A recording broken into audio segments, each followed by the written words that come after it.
Hey guys, welcome back. I've got Beatrice here with me, as you can see, and we're here to tell you why ball pythons make the best pet reptile. So this is Stripey. This is a Miami Tessera corn snake. Of course he's in shed when we go to show him, and he is beautiful and he's a great snake. A lot of people tell you corn snakes make the best first pet reptile, but they pale in comparison compared to the snake on my head, the ball python. Now this is Beatrice, and she is a morph. She's a couple morphs. She's an Enchi fire ball python. She's het for desert ghost, and you've got just as well, I wouldn't say just as many, but you've got quite a few morphs in corn snakes that make them very interesting, and they have some really cool looking ones. I love the palmetto corn snake, and I love even just the localities. Like Miami is probably my favorite. When this guy sheds, you can see he's almost like a copper and blue, but it's not shown right now. I'm gonna let him go back into his enclosure here because he's a little stressed out because he is in shed. They can't see as well. But let's talk about ball pythons and why they make the best first pet reptile. When compared to a bearded dragon or any other kind of lizard, you're gonna have ball pythons win out in my opinion because they just don't require as much upkeep. When it comes to feeding, it's once a week, and then as they get older, it spans out even more than that, up to every 2 weeks for some, your large females, every 3 weeks depending on the size of the meal you're feeding them. Bearded dragons or any other kind of lizard, mostly you're talking every day. You're gonna have to feed them. It's a lot of money in bugs, unless you're gonna breed bugs yourself, and it's more time consuming. I mean, the more an animal eats, the more an animal defecates, the more an animal's cage needs to be cleaned. Ball python, once a week, eating, defecates typically once a week. They may urate a little more, but it's fairly easy cleanup when it comes time to do so. And they just make great pets in every aspect I can think of. They're adorable, first of all. I mean, look at this girl. She's just all over me, hanging out. The handleability is second to none. You get a corn snake, a bull snake, or most other kinds of snakes, potentially lizards, they are going to be kind of flighty, and sometimes they musk on you. In the case of king snakes and others, I mean, I've had ball pythons do it, but it's been rare. They typically don't go to the bathroom on you. They are a snake which my family refers to as a movie snake. It's a snake you can sit down, hang on to, and watch a movie, and they will sit with you the entire movie if you want them to. Now, I don't know if that's necessarily what they want to do, but Beatrice here has done it with the kids before, and I've just had no issues. You got a little hair right there, sweetie. Look at her. She'll let me touch her face even. Not all ball pythons will do that. She is obviously a special one. They are a bigger bodied snake too, so when you're holding them, it is cool, especially when you get up in size. I won't pull out Belle. You guys have seen her in past videos, I'm sure. She's a 2,500 gram blue-eyed leucistic female, and she is just awesome to hold. And she's still what we would call a movie snake. She will sit there with you for an entire movie, hang out, chill on your lap. They love wrapping around my watch on my arm here and just hanging out. I don't know if it's the ticking inside of it or what's going on inside of there, but they love it. Corn snakes, they're going to be more flighty. Your most colubrids that I know of are going to be more flighty. Even boas, they're going to actively try to get away from you more. Whereas a ball python is pretty chill. They're basically sedentary. Some people refer to them as pet rocks, but I don't believe that to be the case at all. Because like in the case of Beatrice here, you can see she's constantly moving, but she's not trying to get away from me. Ease of cleanup, as I said, they only go to the bathroom once a week, maybe urate once to twice a week. You're gonna clean their water every couple days. I'd say every other day. And that's as much as rinsing it out and washing it out with some Dawn dish soap and filling her back up with fresh water and putting it in there. They don't require any sort of water treatment for their water. They can drink chlorinated water right out of your tap. So that's another ease. For ball pythons, it can be a little difficult for feeding, and especially for frozen thawed feeding. So if that's something you want, it takes a little more effort. You do have to store frozen rodents.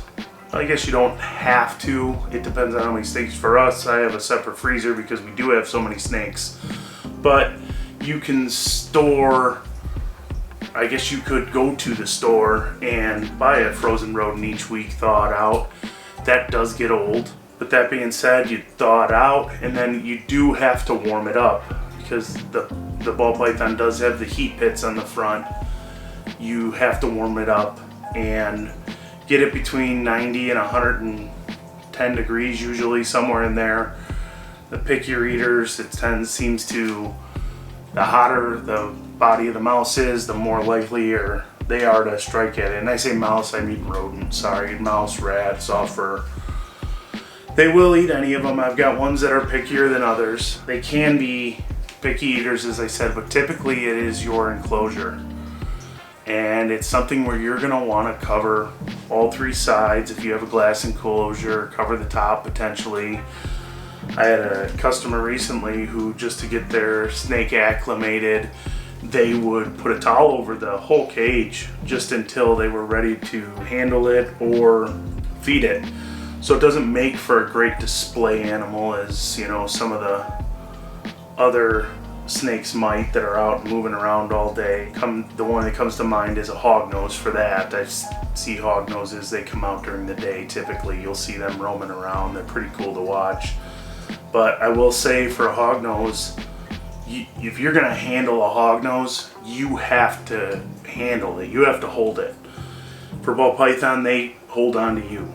They're gonna, I mean, I could turn my hand upside down right now and Beatrice is not gonna fall.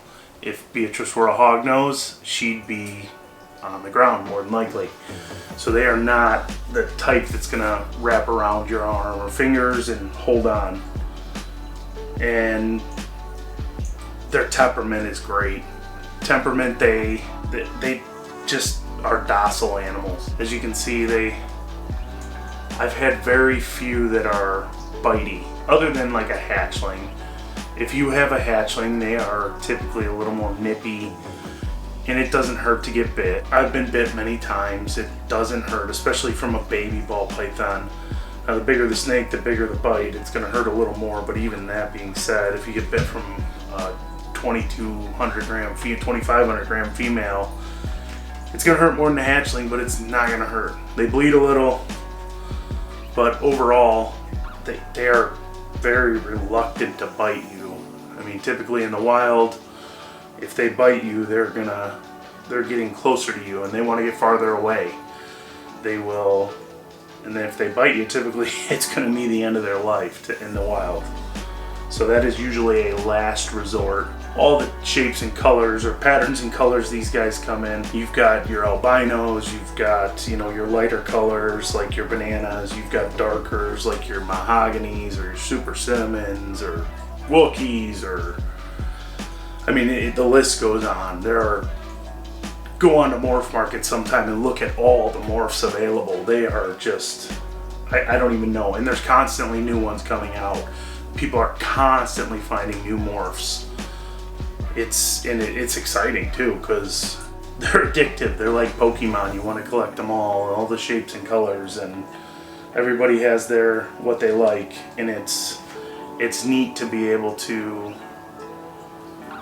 almost have like a living form of art in your house, and also double as a pet. And back to the, you know, I wouldn't say they're a heavy-bodied snake or big-bodied snake, but ball pythons, I mean, especially when they're full-grown or medium-bodied snakes, like I said, they're gonna hold on to you.